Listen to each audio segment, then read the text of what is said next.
Constantino. ¿Qué huele? Pound for pound. Little Giant Boxing. But I mean, it's the truth, you know. I did this for myself. I did this for the peace of mind. Being literally a commodity since I was young. Being the golden boy for 30 plus years. And then retiring, not knowing what I'm gonna do after boxing. It's scary, you know, and I lost myself. I did this because it's never too late, you know, to express yourself and to say the truth, and just set yourself free. And yeah, Fernando, you did an amazing job too. Right? But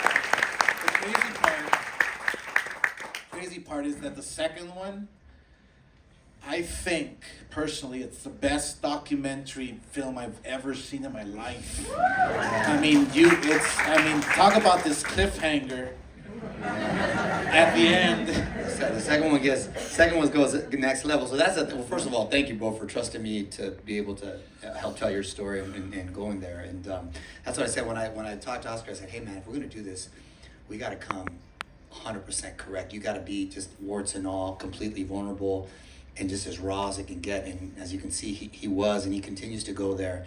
And I think, especially in the next episode too, you'll get to see, I've never seen a sports doc like it, like you said.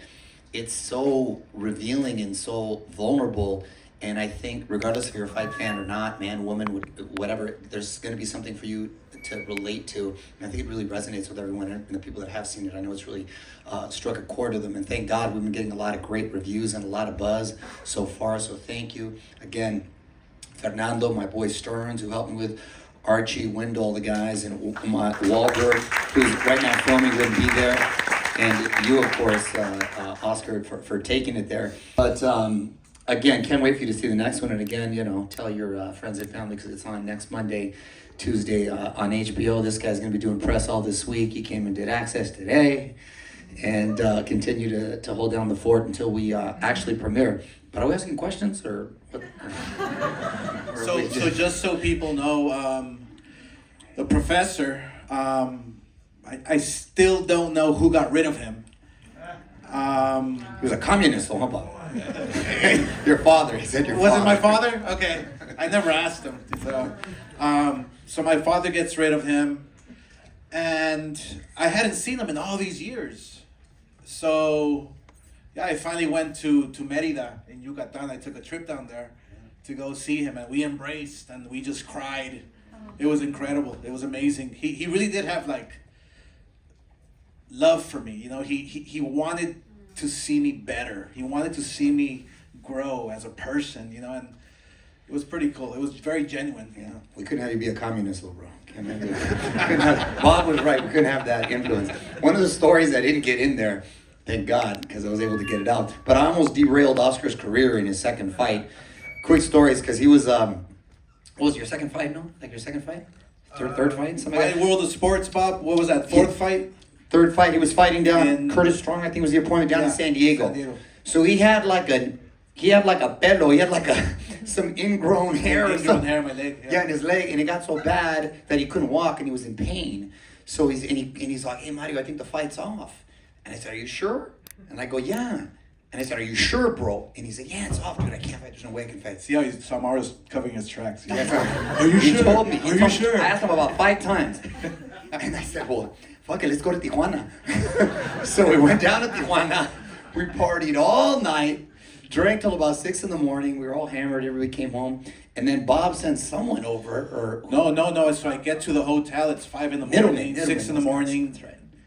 Robert Alcazar, the trainer, the 2 managers at the time, were right there waiting for me, just cussing the hell out of me. What the fuck are you doing? This, da da da. Mario takes off.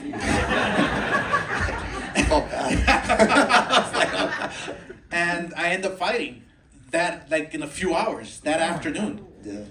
And luckily, I knocked him out in the 4th round because I was God. still like buzzed. Yeah. Thank God. Thank God. That didn't make the film right there though. But there's a lot, you know. And then again, we don't want to give it away for the second one too. But it really goes to yet another level with the family and everything else. But is there anything you guys wanted to ask? I think they were just kind of throwing it out there. How is it going to play, Mario? Monday is episode 1, and when's episode 2? Yes, sir. Monday is episode 1, and then the next night on Tuesday is episode 2. 24th and 25th? Correct. 24th and 25th. It'll be on HBO proper, and then of course streaming on what they're calling Max now. Yeah, So- and just to let you know, like why I did it, why now, you know, it's yeah, it was just time. It was time. And I didn't do it because, you know, oh, somebody's gonna watch it and, you know, it might save my life and this and that. Like I literally did it for me. You know, I did it because, yeah, life has been tough. You know, I playing 2 people for 40 plus years is not easy. And when I was, you know, filming this, I felt like if this big weight off my shoulder, you know. Yeah. He kept talking about being Yeah. therapeutic, and then we talked about it. It was like, just turned 50. It's great, but he's 50. And I said, that's a point, right? 50's a new 30, by the way. But it's a point in your life where you sort of pause and reflect on how you got here, and then sort of look at the next phase of your life. And, you know, I can honestly say I've never seen Oscar happier than at this point in his life. He's happy, he's at peace, you know. And Sometimes. for the most part. No, it's look, this film is like, it's, and you'll see the second one, which is amazing. It doesn't finish with a hero's finish, you know. I'm not like with my hands up in the air and oh my gosh, life is great.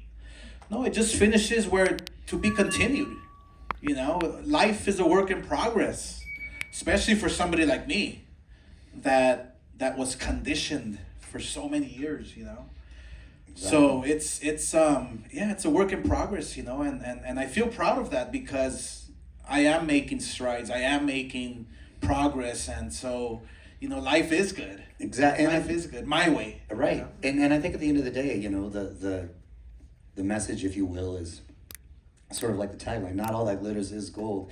Everyone's going through a battle you don't know about. Everyone has something they're dealing with and they're struggling with, no matter the successes, the riches, the fame, the fortune. I mean, he literally has a statue like 500 yards away.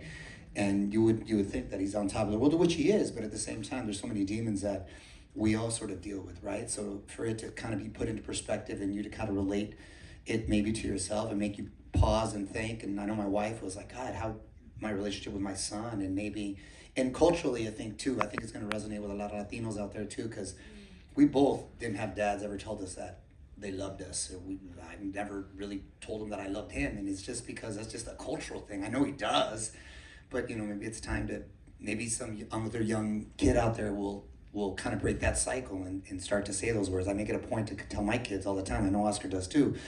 So it's one of those things that I think there's different points in the film, in both parts, that people will be able to maybe point out and it'll resonate with them in some capacity. So again, I hope you guys enjoyed it, and hopefully you look forward to All right, it. thank you very much.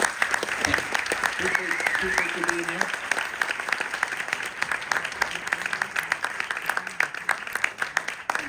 Little Giant Boxing.